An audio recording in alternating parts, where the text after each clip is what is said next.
Hello everyone, ఇలాంటి videos మీకు ముందుగా కావాలి అనుకుంటే మా ఛానల్ని సబ్స్క్రైబ్ చేసుకొని పక్కనే ఉన్న బెల్ ఐకాన్ని క్లిక్ చేయండి. అప్కమింగ్ రివ్యూలోకి వెళ్ళిపోదాం. ప్రభావతి మనోజ్ అండ్ రోహిణి రూమ్కి వెళ్ళి గట్టిగా డోరు నాక్ చేసి, ఖచ్చితంగా మీరు హాల్లోకి రావాల్సిందే, నేను మీ సంగతి తేల్చాల్సిందే అని చెప్పి అక్కడి నుండి వెళ్ళిపోతుంది. మనోజ్ అండ్ రోహిణి ఇద్దరు అసలు ఏం జరిగింది అని తెలుసుకోవడానికి అలా కిందకి వచ్చి చూసేసరికి అక్కడ ప్రభావతి కోపంగా, ఏంటి నేను విన్నది నిజమేనా రోహిణి?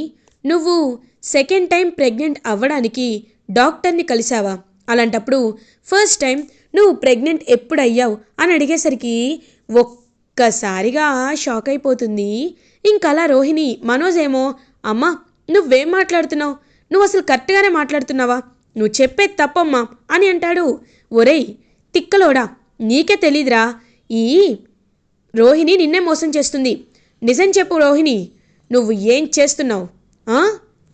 నిజంగా ఫస్ట్ టైం నువ్వు ప్రెగ్నెంట్ ఎప్పుడు అయ్యావు?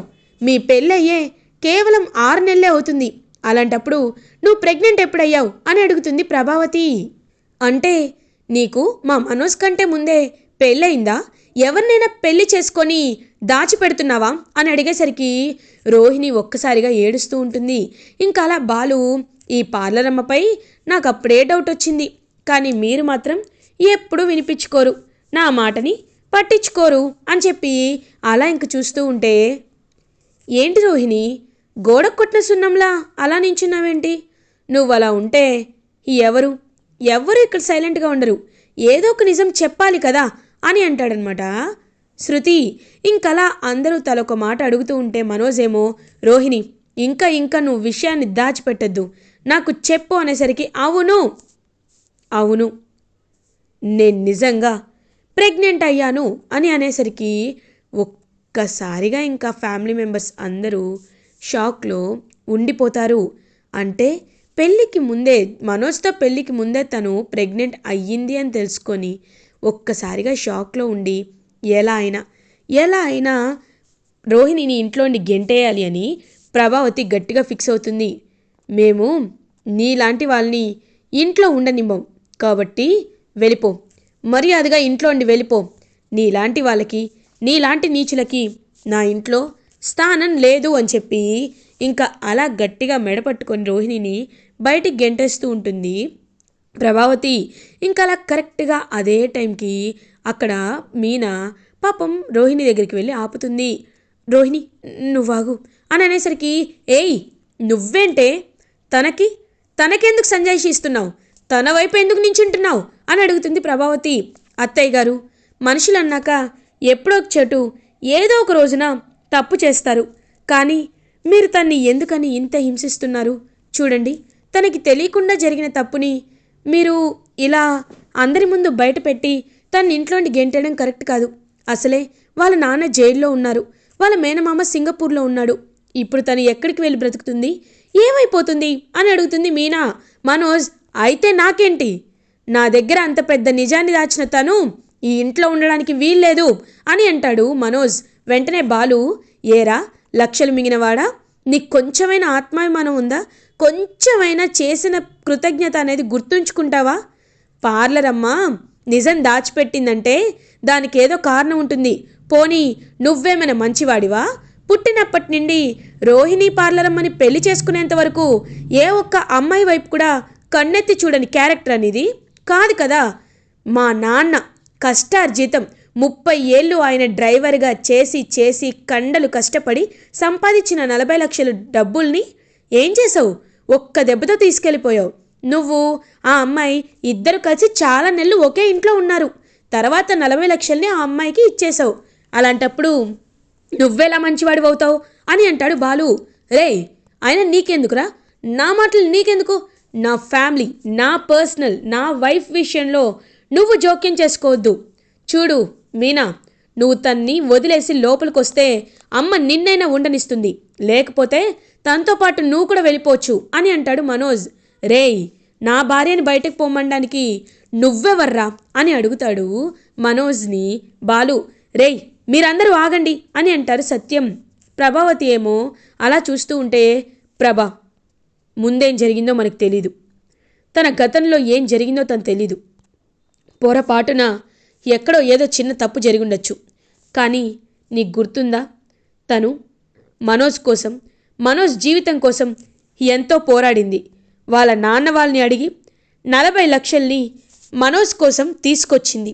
అది మాత్రమే కాదు, మనోజ్కి చాలా విషయాల్లో చేదోడు వాదోడుగా నిలబడింది.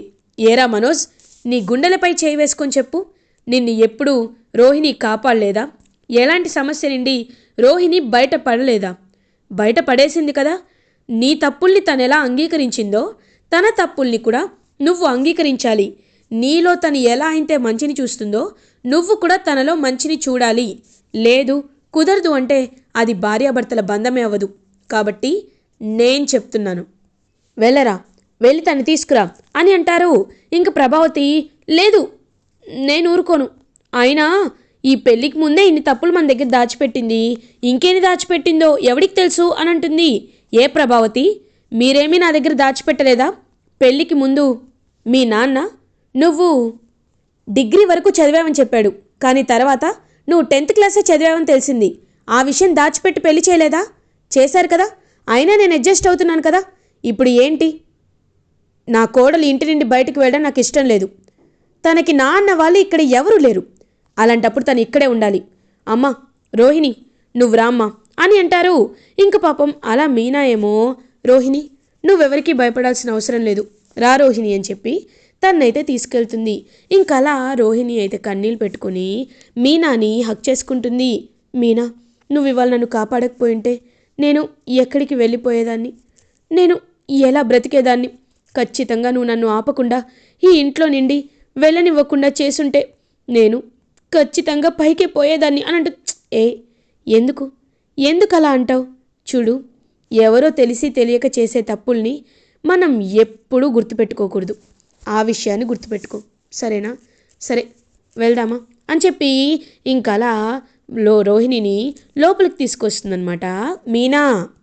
ఇంకా మనోజ్ మాత్రం రోహిణి వైపు చూస్తూ, చూడు, నువ్వు నా దగ్గర ఉండడం నాకు ఇష్టం లేదు, కాబట్టి నువ్వు ఇక్కడి నుండి వెళ్ళిపో అని అంటారు.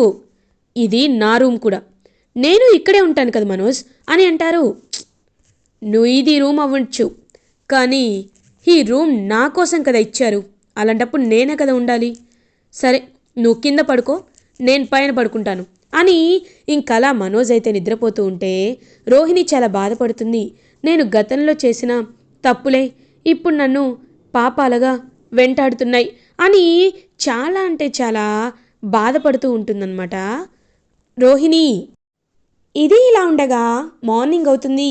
మీనా ఇంక తను పువ్వులైతే కట్టడానికి అలా వాళ్ళ షాప్ దగ్గరికి వెళ్ళి ఇంక ప్రశాంతంగా పూలు కట్టుకుంటూ ఉంటే అప్పుడే మీనా వాళ్ళ చెల్లెలు సుమతి మీనా దగ్గరికి వస్తుంది. అక్క, ఇంతకీ ఇంట్లో విషయం తెలిసిందా?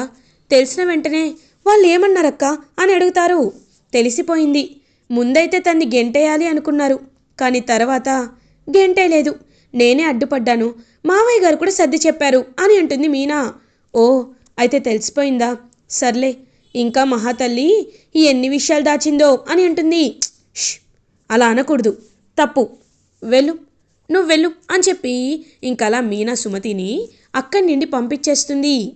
ఇది ఇలా ఉండగా ప్రభావతి మాత్రం కామాక్షి దగ్గరికి వెళ్తుంది. వెళ్ళి కామాక్షికి జరిగిందంతా చెప్తుంది. చెప్పి, అమ్మో అవునా, పెళ్ళికి ముందే తను ప్రెగ్నెంట్గా ఉందా?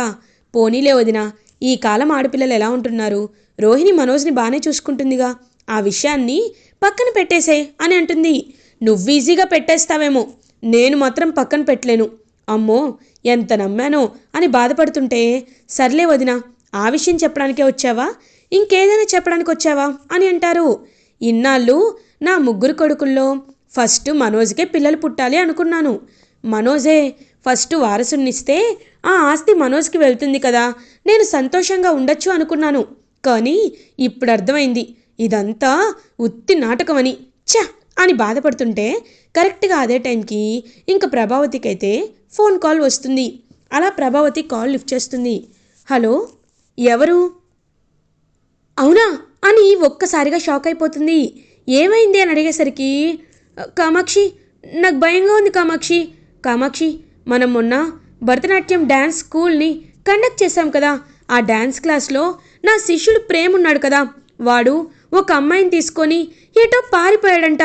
వాడు వెళ్తూ వెళ్తూ పేరు లెటరు నా పేరు మీద రాసి వెళ్ళాడంట. మా ఇద్దరిని కలిపింది మా మేడమే అని చెప్పి నా పేరు రాసి వెళ్ళిపోయాడంట. ఇప్పుడు పోలీసులు కాసేపట్లో మన ఇంటికి వస్తారని ఎవరో వేరే వాళ్ళు ఫోన్ చేసి చెప్పారు. నాకు చాలా భయంగా ఉంది. కామాక్షి, నువ్వు కూడా నాతో పాటు పోలీస్ స్టేషన్కి రావాలి అని అంటుంది.